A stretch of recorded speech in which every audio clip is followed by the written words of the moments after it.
Hi everyone and welcome back to Splash Page. I'm Sean and as always I'm joined by Andrew, and today we're going to be talking about the most highly anticipated episode of The Boys ever, Season 3, Episode 6, entitled Herogasm. Andrew, what did you think? This made up for last week for me. This was an amazing episode, and there's only 3 words you could say: Herogasm.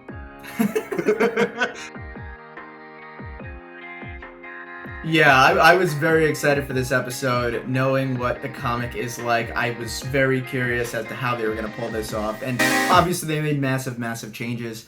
It's almost hard to even compare the two, but we're going to get into it. We're going to be talking about the different storylines, and we'll spend some time saying what we are allowed to say on YouTube. So let's start with where the episode starts. This absolutely amazing recreation of the Imagine video by Gal Gadot, and it's so awesome that The Boys does things like that. A few episodes ago, they did Atrain recreating the Kardashian Pepsi commercial, which was also heavily panned.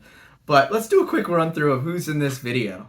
So the video starts with the Deep leading everything off, and then we run into Patton Oswalt, Atrain, Josh Gad, Ashton Kutcher and Mila Kunis, Elizabeth Banks, Kumail Nanjiani, Aisha Tyler, and finally Rose Byrne, right before Black Noir ends it silently. Yeah, it's one of those things that The Boys does on such another level from any other show, where they'll get huge cameos and put them into something so small, but it makes for such a fun moment or segment.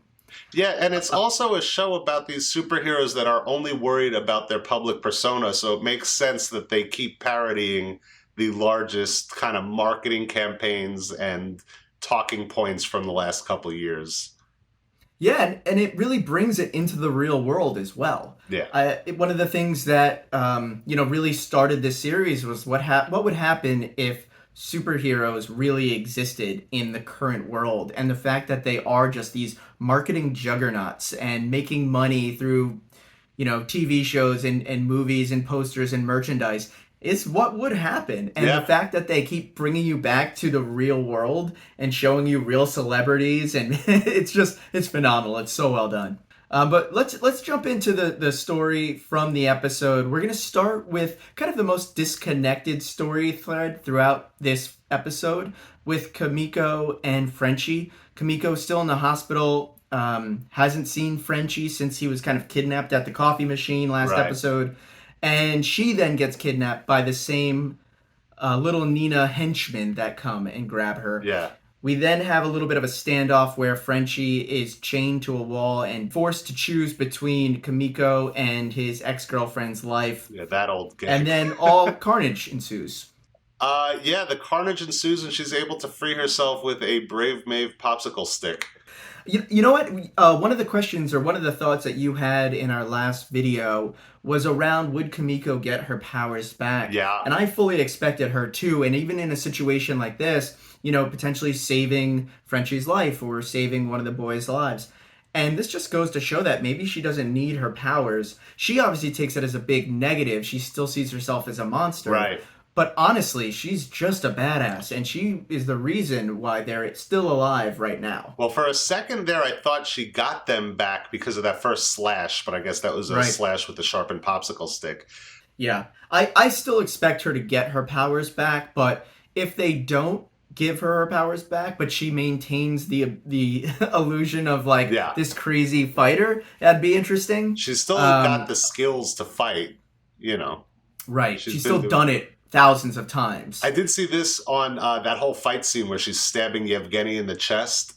They actually did that. Like, she's actually stabbing him with a rubber nail, and he's got kind of like styrofoam and blood vessels and rubber on his like the behind the scenes chest. Yeah. It was fiberglass and foam kind of chest plate with like blood vessels in it that she was actually stabbing into with a rubber nail. Well, we know that there's some CGI used later in the episode. It's good to know that it's not all CGI all the time. So let's jump into Atrain's story, which I feel like if this is the end of Atrain, it is one that kind of gives him a nice send off, but at the same time leaves him as kind of the horrible person that he is. We start with him going into Ashley's office, the new CEO at Vought, and demanding that Vought does something about Blue Hawk. Yeah, and Ashley finally stands up to him after pulling some of her hair out. Yeah. Everyone in this show is deeply disturbed. But just that kind of rush of almost raw sexual energy she gets from finally letting loose and becoming someone that doesn't have to cower before everyone, even if she still cowers before Homelander. But yeah, she kind of gives Atrain the rundown of, yeah, you feel bad, you want someone to stand up for you. What about all the crap you've done? Mm-hmm. What about all the murders you've committed? Yeah, and Atrain takes things into his own hands. He finds out where Blue Hawk's going to be, and he's at Herogasm. And while he's there, before being able to attack Blue Hawk, he runs into Hughie, who is now superpowered, unbeknownst to Atrain. And Hughie demands an apology since he has this power in him now. He's not afraid. He demands an apology for Robin's death all the way back in the first episode of the first season. Yeah. And you actually see Atrain, I believe, genuinely apologize. You see the tears in his eyes. He knows he's done bad things. And, you know, Ashley reminds him that Vought has covered his ass so many times with things that he's done in his past. Killed Popclaw, killed Robin, a number of other things. And really, he's in a situation now where he is apologetic. I think between Ashley and Hughie, A-Train's finally learned his lesson, maybe? Yep. Hughie punches A-Train, which gives A-Train a clue of like, whoa, you actually hurt me there. What's going on? But I don't think we'll have any Detective A-Train because the way this episode ends is A-Train finds Blue Hawk and grabs him by the ankle. And knowing that A-Train's playing a bit of Russian roulette by using his powers, knowing that his heart really can't take much more of it, he decides to run as fast as he can for as long as he can while holding Blue Hawk behind him, basically scraping him to death on this street before falling down. There's a lot of violence in this show, and most of it's like Tarantino-style cartoon violence. That was hard to watch. Yeah. I agree. Yeah. And it gave him a whole lot of road rash, and his heart gave out, could not take it. Yeah, it reminded me a lot of Khal Drogo in Game of Thrones when he dragged the wine merchant who tried to poison Daenerys behind his horse. But A-Train at least was a lot quicker. And then A-Train, we do hear the heart palpitations. We get a close-up in his face. And yeah, is that the end of A-Train, Andrew? I think it is, and he's got in this episode, it's the first time we got to see him run this season, I think. But he's got kind of that redemptive almost moment, but really his story, and probably rightfully so, ends pretty sadly. Yeah. Just dead in the street, having realized all of the horrible things he's done. He gets his redemption, but at what cost? Well, at the cost of everything for him. Let's move on. We have the kind of boys storyline now where we kind of have a divergence of the group. We've split the party. It's certainly started and has continued that way throughout this season. But now it's really clear that Butcher, Soldier Boy, and Hughie are out for revenge and out to take down Homelander, most importantly. And then Annie and MM, who really don't want to go into an all-out war, want to stand more on a moral ground and keep by their principles and do things the peaceful way. Well, Annie's keeping MM on her side by a hair. But at the same time, we've split almost between healers and fighters in this crew. With Annie and MM on one side and then Hughie, Butcher, and Soldier Boy on the other. But MM is very against using V24. Yeah. We find out what happened to MM's family. He heard a commotion in the middle of the night, ran out and saw that Soldier Boy was stopping a carjacking, and he got his grandfather to wake up and come to the window. And right at that moment, Soldier Boy threw the car through the window, killing his grandfather. It seems like a weird origin story. Yeah, I get it, but if Soldier Boy's trying to stop these kids from stealing the Benz, why did he then hurl it through a house? Yeah, well, I think There's that's more to the this issue, right? The story. collateral damage is just not cared. Like, they don't Yeah, care about that as superheroes. They just want yeah. their, save in their big commotions. So, throughout that, we also see that Annie is approached by Victoria Neuman, who Mm, comes clean about being the soup who's able to pop people's heads, and asks to team up with Annie to help bring down Homelander and Vought. But Annie, standing on her moral ground, basically says, F you, I'm tired of being a bad person to accomplish my goals, and I'm mm. not doing it anyone else's way but my own. Yeah, she's strictly sticking to her morals, and we'll see. Hopefully that gets her somewhere, but we'll see. Yeah, and I think that furthers the idea that Victoria Neuman is not strong enough to pop Homelander's head. Because, again, if she could, she would. And she just basically comes out and says that. She wants to team up with Annie, and Annie just turns her down, and rightfully so, as we find out in the end of this episode. Yeah, I don't know if she's strong enough to take out Homelander, but she probably could take out Annie Starlight. I think she Yeah. just wants to work more with people to get stuff done than to use her powers for evil. So let's go into Homelander. His story during this episode is just the continued growth of his psychosis and the fact that he is an absolute psycho. First, he realizes that Soldier Boy is still alive based on the video that the Deep shows him, and he wants to work with Black Noir to kind of figure out a path so that he can defeat Soldier Boy. And the first thing Black Noir does is kind of nod and then rips the tracker out of his arm and goes in the elevator and runs away. Yeah, I would be scared of Soldier Boy too if I helped sell him out to the Russians.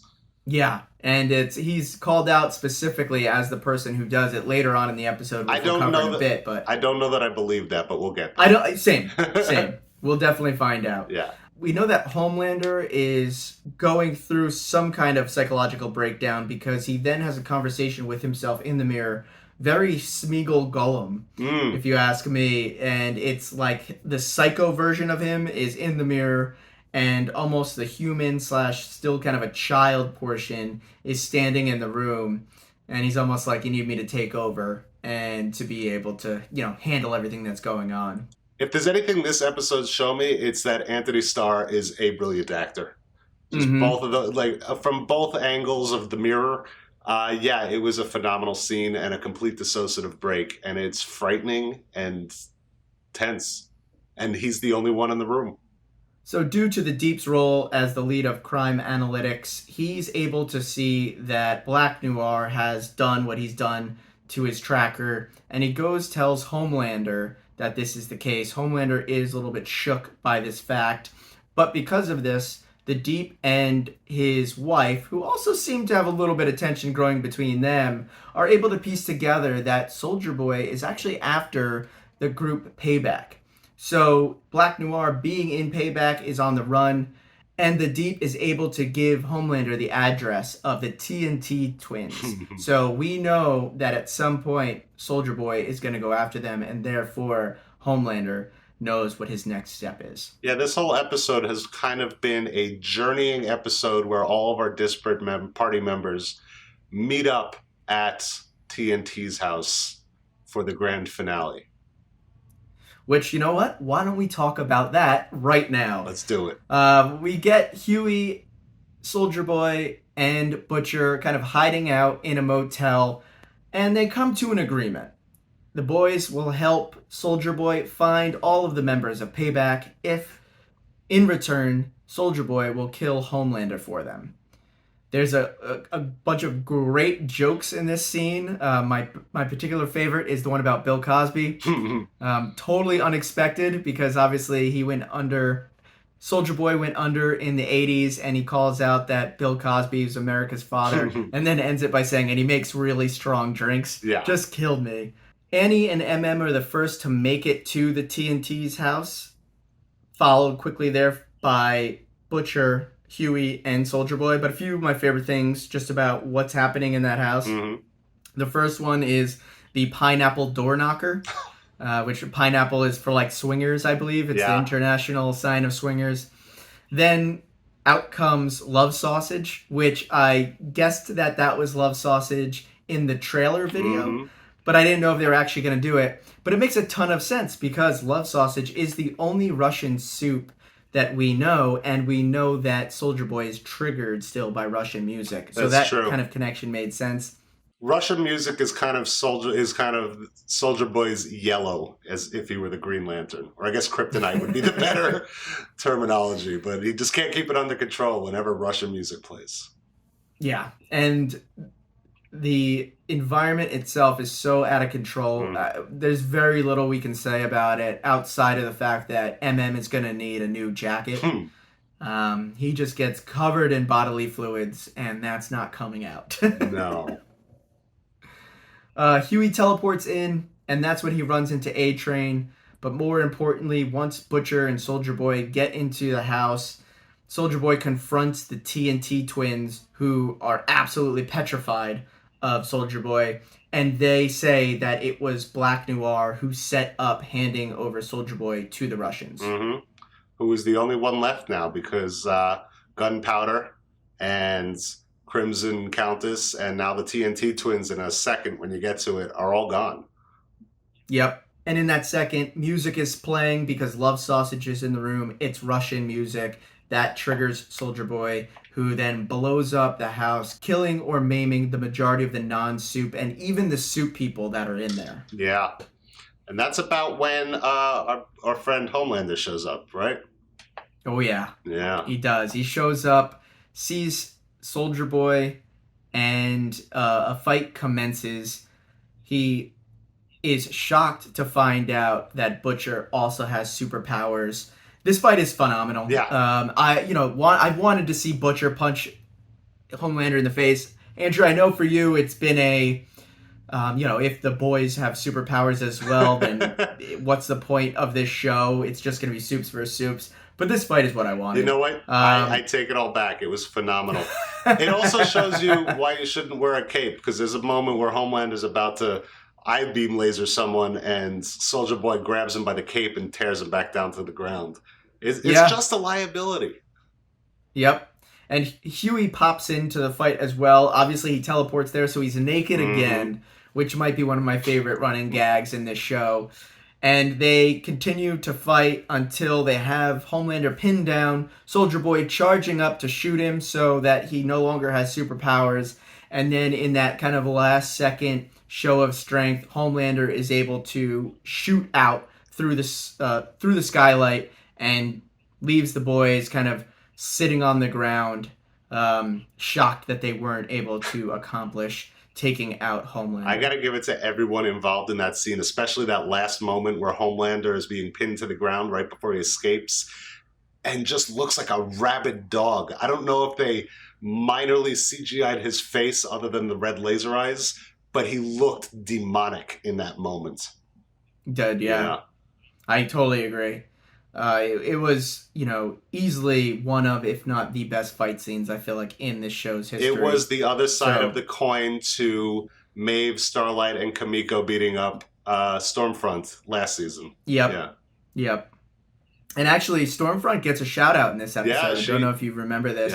But when they first approach the house that Herogasm is happening in, Soldier Boy says that he started Herogasm 70 years ago with Liberty. Liberty, right. Who, Liberty was an old alias of Stormfront. Right. And Butcher and Hughie kind of give each other a look, which I thought was a good shout-out, good callback. Founding members of an orgy. Yeah, but like I said, in the comics, it's a much different rationale behind tell me what's going on in the comics, because I haven't read those. Yeah, in the comics, what it is Herogasm is truly a vacation for the Supes. What they do is, to the world, they position it as an alien ship is attacking, and it's going to take all of our heroes to stop the aliens. So all of the heroes are allowed to disappear, and where they go is to a resort in Costa Rica. And there are hired sex workers and drugs and all of this stuff to keep all of them entertained. And it really is all of them. Everyone from the 7 down to like the C and D listers. Right.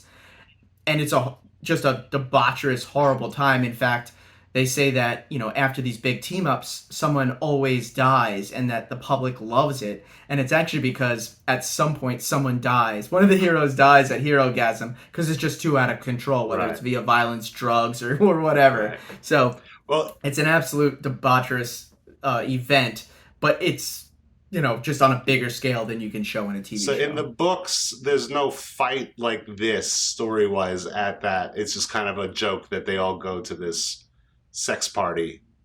Is there any? There are some stories around different characters, but no, there's no Homelander versus Butcher versus Hughie.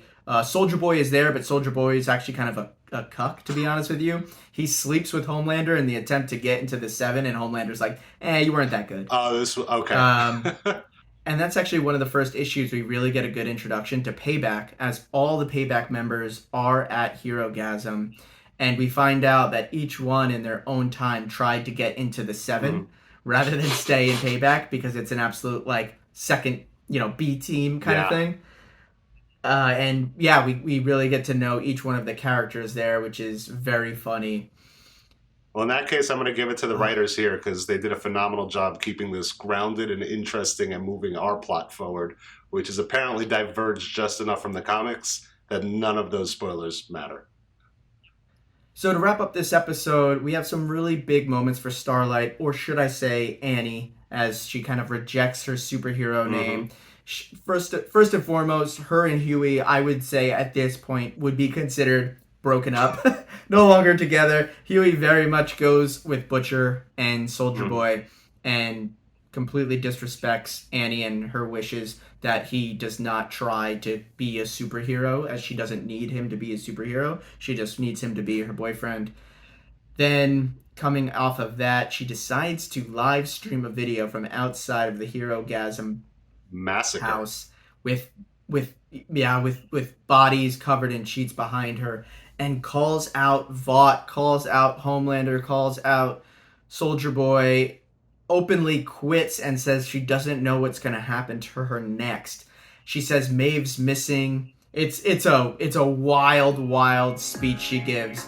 And really, I mean, I don't know what we're walking into next episode, but whatever it is, it's going to be massively different than anything we've seen so far. Yeah, it's going to be insane, and I cannot wait. Awesome. Well, that's all we caught in this episode. Let us know what your favorite part was. Let us know if there's something that's going on that you want us to talk about. We're happy to always grab stuff from the comments and talk about it. Also, please like and subscribe to this channel if you enjoyed it. We're also doing a giveaway when we reach 2,500 subscribers. We'll be giving away 2 Vox Machina toys. All right. Well, thanks, everyone. I'm Sean. That's Andrew. Take it easy, YouTube.